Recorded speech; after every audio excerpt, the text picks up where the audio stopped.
Hello and welcome to Dateline New Haven. I'm your host, Paul Bass, inviting you to look behind the headlines on the stories that make Connecticut and New Haven tick. Well, today we're going green.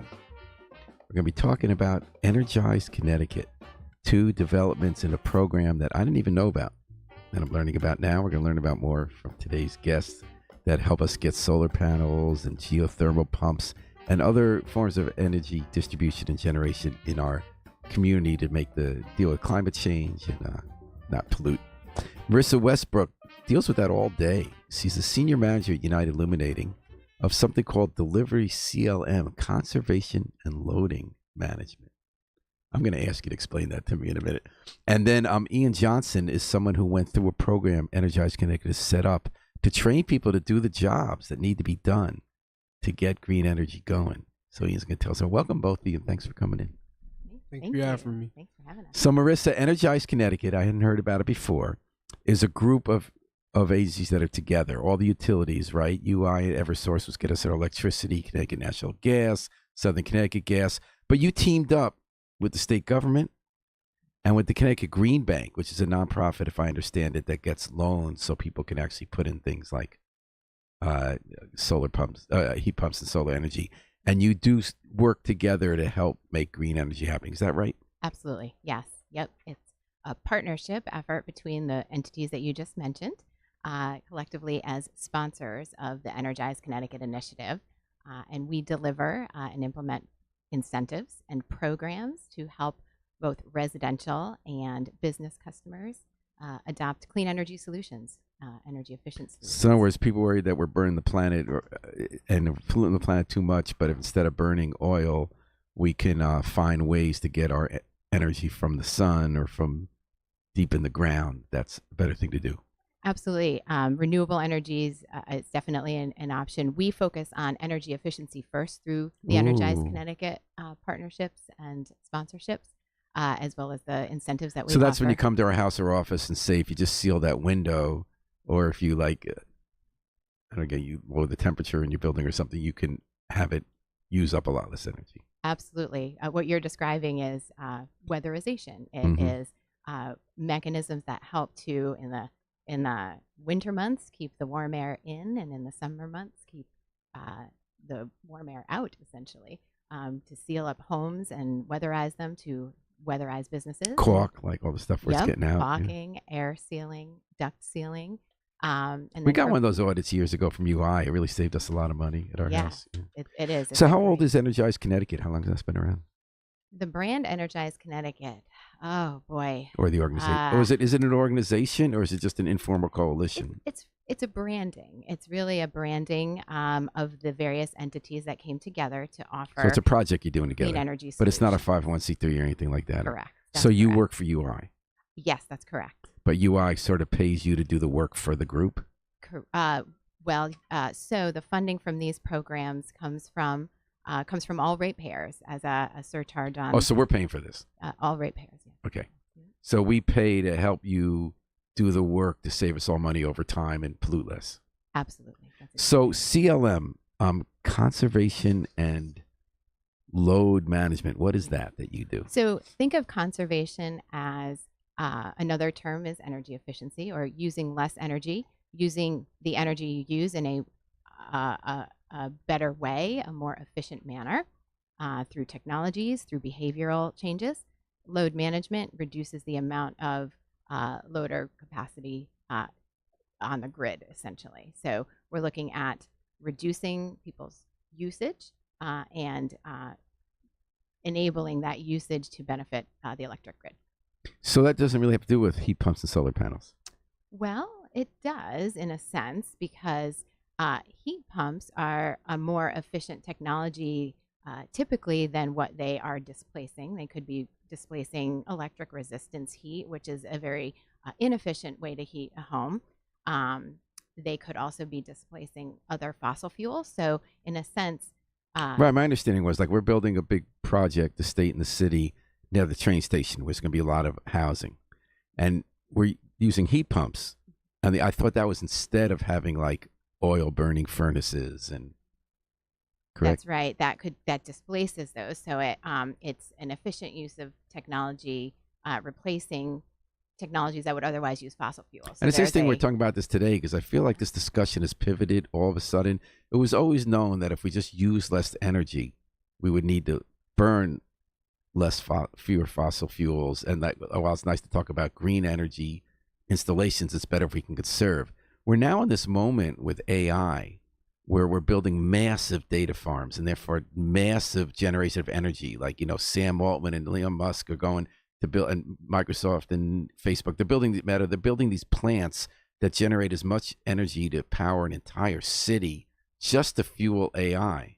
And then you have Democrats like Ezra Klein who are trying to change the conversation, saying instead of trying to use less energy, let's embrace that we're going to use tons more energy than ever before, but find ways to do it more efficiently and more cleanly that will use innovation and invention to power all these data farms, power all this AI that will help us come up with a solution to actually not destroy the ozone layer or, release all this carbon dioxide into the air in the way we do energy. So it's really sort of the people who supported what you're doing are now sort of branched out in two directions, right?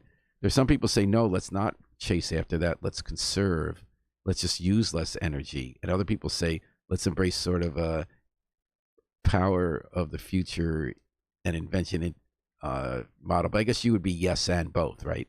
So I would say yes in both, right? So adopting technologies that are innovative, but that also use less energy to accomplish the same type of work and what we want to achieve. Absolutely. And your office had some news today, which is that your organization, Energize Connecticut, is giving 17 organizations money to do outreach to help people weatherize, like we talked about. And we do some of that in New Haven already, to help get out the word and help them connect with people to make their homes and their office buildings and their other businesses more energy efficient, correct? Whether it's going to be weatherized or audits to know how to caulk or... Absolutely, yes. We call those the community partnerships grants, and we have rounds of these grant fundings that we offer.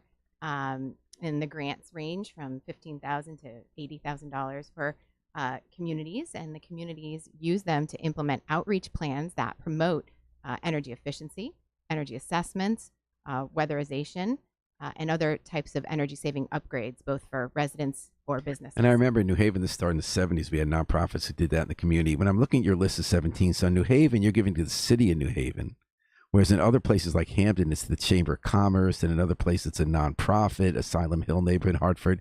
I wonder if that speaks to the fact that our official government has embraced energy efficiency and green tech in a way other governments haven't. We have an Office of Sustainability, because you're giving how much are you giving directly to New Haven? I actually don't have that total at the moment, but I can get that for you. Yeah, I would say, the city of New Haven with its sustainability department is definitely ahead of the curve and is really thinking about these issues. Again, we do offer these grants across to both municipalities as well as nonprofits, a range of organizations that can help promote energy efficiency, weatherization, clean energy. And how many times a year do you do that? We offer, like you said, this latest round. I have to confirm that. Right, we're talking about Energize Connecticut, ways to make our electric grid cleaner and more efficient, with Marissa Westbrook, who's a senior manager at UI as part of the coalition, and Ian Johnson is going to tell us about a program called Green Step. So let's get to Green Step. We see the big headlines like the Biden administration set aside all this money for people to not only do energy efficiency, but develop green tech in their communities. And now people trying to spend it quickly before it gets taken away. I know you're not here to talk about that.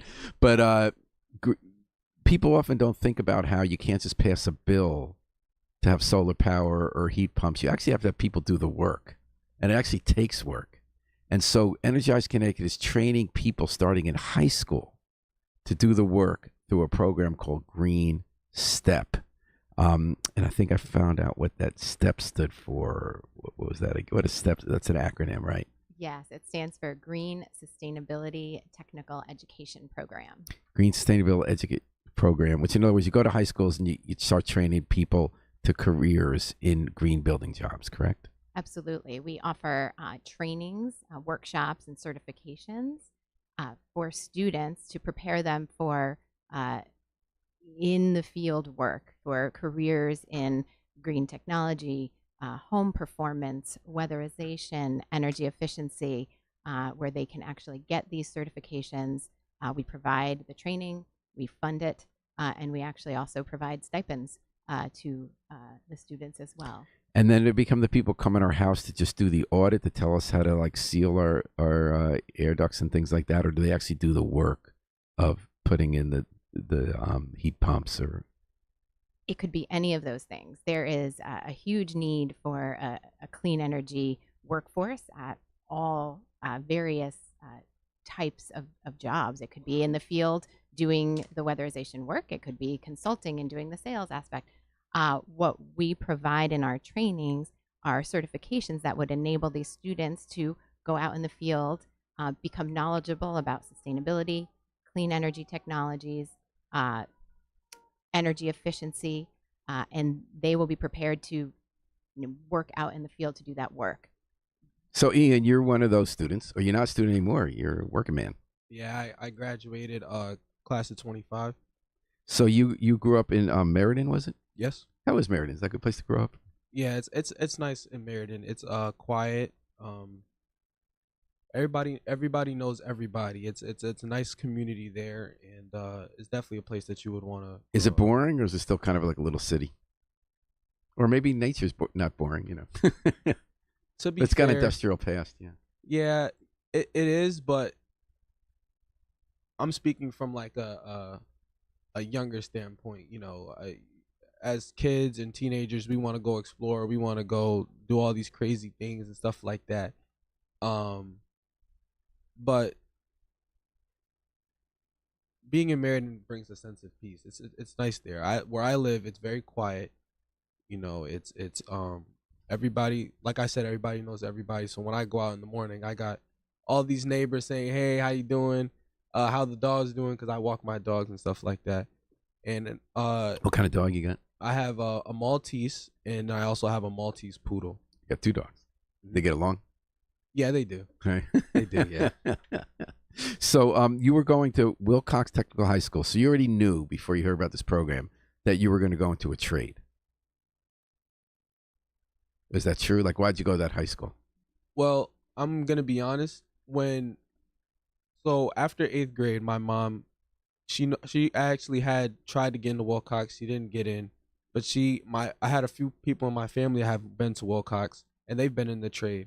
So my mom was like, you should try and go to trade, branch out, see what you want to do.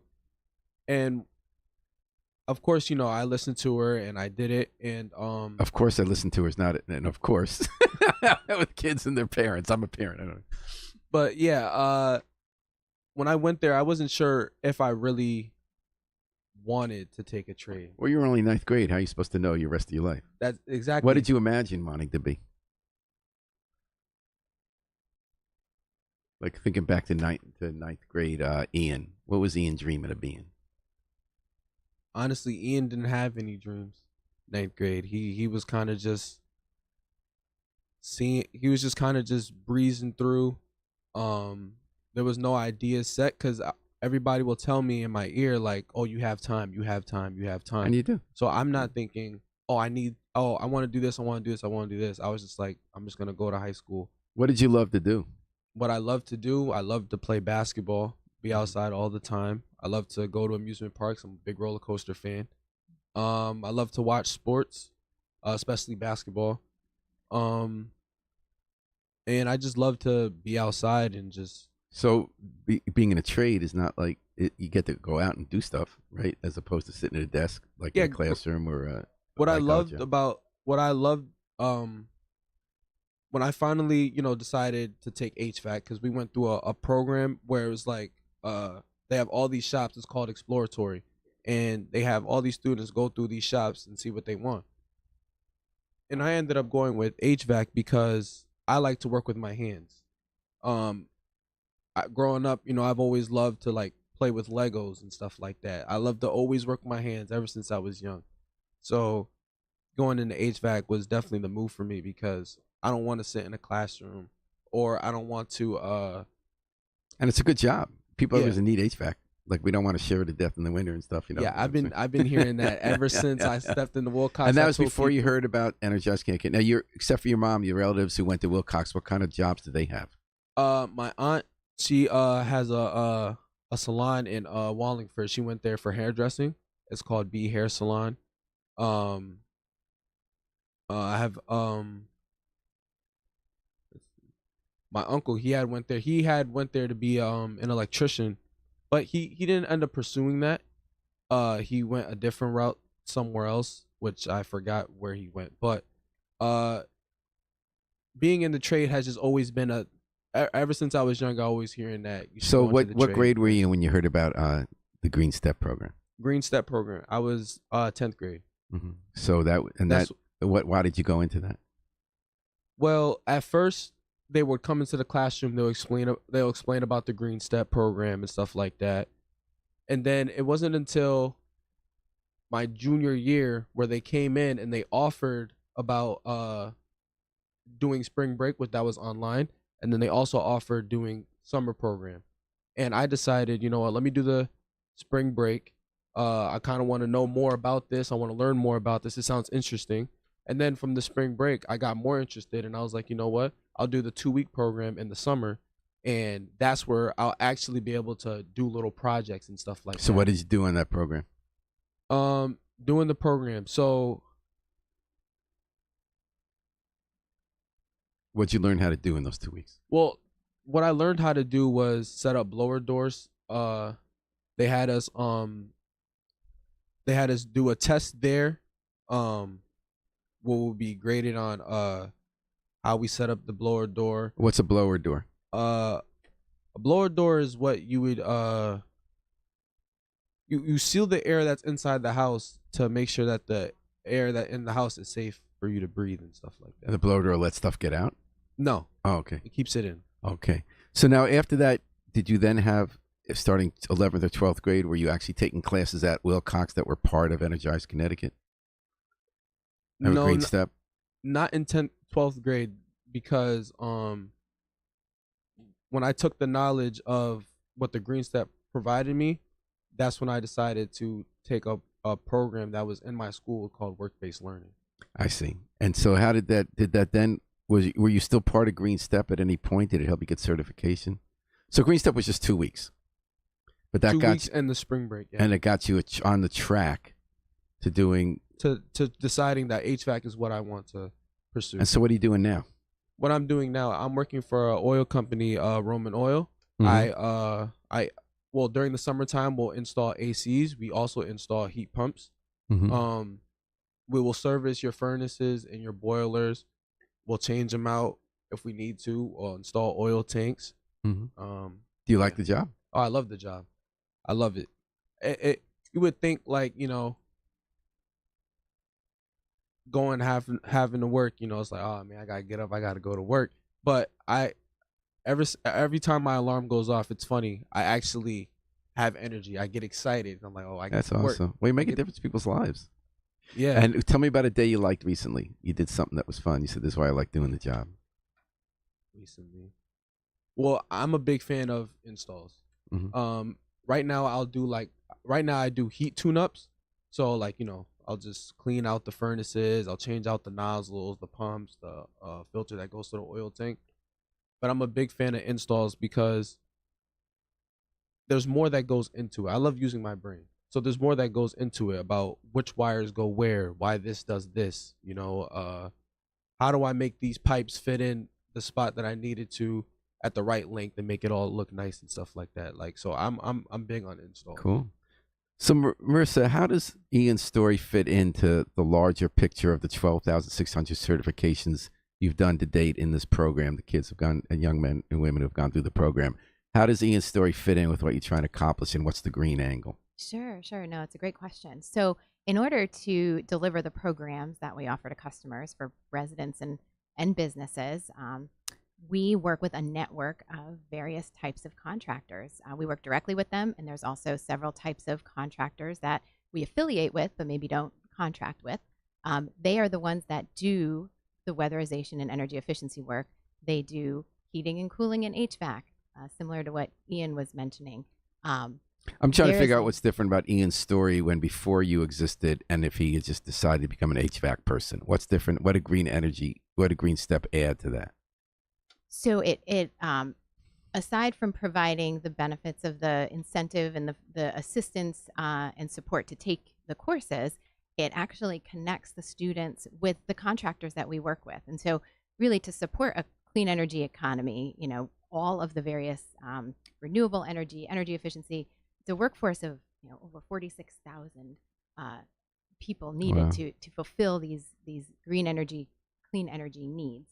And so in order to build that workforce, this program is helping to fill that pipeline by And did you guys help Ian inspiring get the certification or connect them with Roman or anything like that? Yes, well, we do connect the students with the various networks that we work with to install and implement the energy efficiency programs. We, as part of the Green Step program, twice a year we have career fairs, which are networking events where the students can meet the contractors and potentially either shadow during the program, apprentice with them, or apply and eventually be hired by them. You said we need 46,000 workers for our green energy workforce. How many do we have? That's actually what we currently have supporting the What do we clean need? energy movement.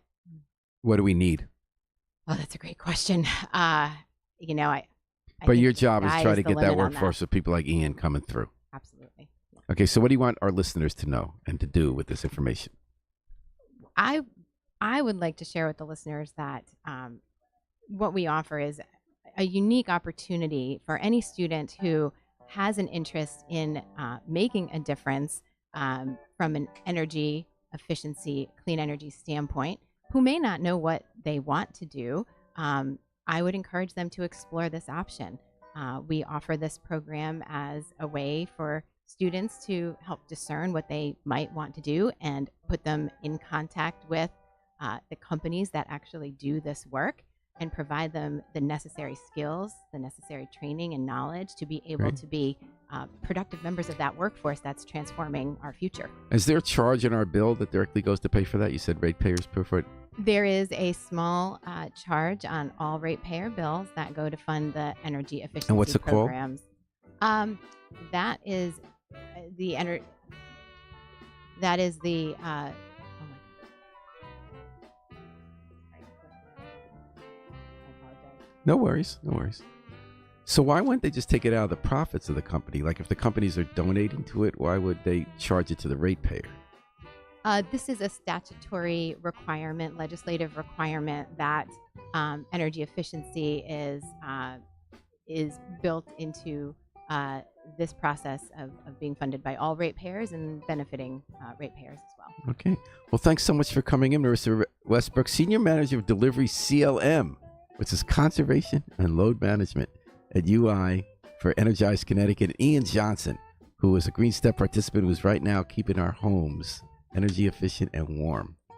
Keep up the good work, folks. Thank you. Will do. Thanks Thanks to for having Doreen me. Chernecki behind the controls. We're going to take it out with the Afro-Semitic Experience performing I Wish I Knew How It'd Feel to Be Free from the group CD, A Plea for Peace.